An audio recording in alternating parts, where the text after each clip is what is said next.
जो बीजेपी, जो मोदी सरकार कर रही है वो जन कल्याणकारी योजनाएं हैं, हम वेलफेयर स्टेट्स के लिए कर रहे हैं, लेकिन आप जो कर रहे हैं, कल अनुराग ठाकुर भी तो कह रहे थे ना, राहुल और प्रियंका गांधी उन पर निशाना साध रहे थे कि आप लॉलीपॉप बांट रहे हैं। पूजा जी देखिए, भाजपा के प्रवक्ता से आपने बहुत सारे सवाल पूछे और उसमें से जवाब तो आपको किसी का भी नहीं मिला, पर मैं ईमानदारी से आपको जवाब तो दे ही दूंगा। इस संविधान की जो प्रस्तावना है उसमें जो पहला सेक्शन है उसके अंदर एक न्याय की बात की गई है। वो न्याय किस तरीके का होगा? वो सामाजिक न्याय होगा, वो आर्थिक न्याय होगा और वो राजनीतिक न्याय होगा।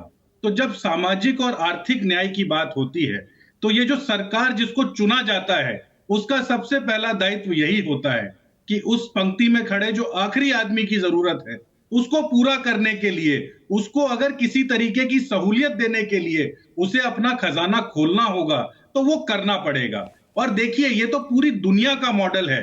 अगर आप लोगों ने एक सामाजिक अर्थशास्त्री का नाम सुना हो, एएच मार्शल, उन्होंने कहा था कि आपको हेल्थ केयर, आपको एजुकेशन और आपको लोगों की रोजमर्रा की जिंदगी को सहूलियत देने के लिए जो सरकारों का काम है उसके लिए आपको ऐसी योजनाएं बनानी होगी। जब हम एक सोशलिस्ट इकोनॉमी में हैं तो ये हमारा दायित्व बनता है कि हम अपनी जनता का जो देखरेख है और रखरखाव है उसके लिए ईमानदारी से प्रयास करें। इन्होंने एक शिगुफा यहां छोड़ा, जो भाजपा के लोगों की आदत है कि कर्नाटका का खजाना खाली हो गया। इन बहन जी को बोलिएगा एक बार पीआरएस की वेबसाइट खोल ले, जहां पे हर स्टेट की इकोनॉमिक पॉलिसी का एनालिसिस है और इन्हीं की सरकारों ने वो किया है। तो उसके अंदर बताया गया कि कर्नाटका का जीएसडीपी टू डेट रेशियो जो है वो सिर्फ 0.5% है, जो कि एस्टिमेटेड 0.7% होना चाहिए था।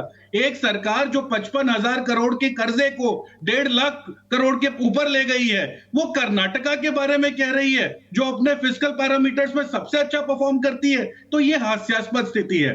देखिए पूजा जी, सवाल जो कल कोर्ट में था वो सिर्फ ये था कि ये जो मध्य प्रदेश की सरकार है जो पिछले 225 महीने से चल रही थी, उस 225 महीने में उनको इन योजनाएं लाने की जरूरत क्यों नहीं पड़ी? और आज जब चुनाव उनके सर पर खड़ा है तो उनको यह लग रहा है कि इस बार तो सबके डब्बे खोल हैं, तो आप ऐसी ऐसी योजनाएं ले आइए जिसको आप जस्टिफाई नहीं कर पाएंगे। रुपए का कर्ज तो राजस्थान सरकार पर ही है। नहीं, आपने बहुत अच्छी बातें कही, करना सबको चाहिए, लेकिन ईमानदारी से प्रयास कर कौन रहा है? जो आर्थिक स्थिति, जो राज्य की सेहत है, जो आर्थिक सेहत है, उस पर सोच कौन रहा है? यही तो मूल सवाल है ना नीरज जी। पूजा जी, मैं आपको देखिए आंकड़ों से समझा देता हूं। हम जैसे राजस्थान में एक स्कीम चलाते हैं जिसका नाम है चिरंजीवी योजना, जिसमें 25 लाख रुपए का हम लोग हेल्थ इंश्योरेंस हर परिवार को देते हैं जो राजस्थान का है। तो उसको हमने मैनेज करने के लिए एक नई सोलर पॉलिसी इजाद की। उस सोलर पॉलिसी के अंदर आप ही लोगों ने तो बताया कि कितने लाख करोड़ रुपए का इन्वेस्टमेंट राजस्थान के अंदर आ गया। दुनिया का सबसे ज्यादा सोलर एनर्जी प्रोड्यूस करने वाला प्रदेश राजस्थान बन गया। इसी को तो फिस्कल प्रूडेंस कहते हैं। अच्छा, और जब आप मोबाइल बांटते हैं, 5 GB डेटा फ्री करने की बात करते हैं, उसको कैसे आप बैलेंस करेंगे फिर?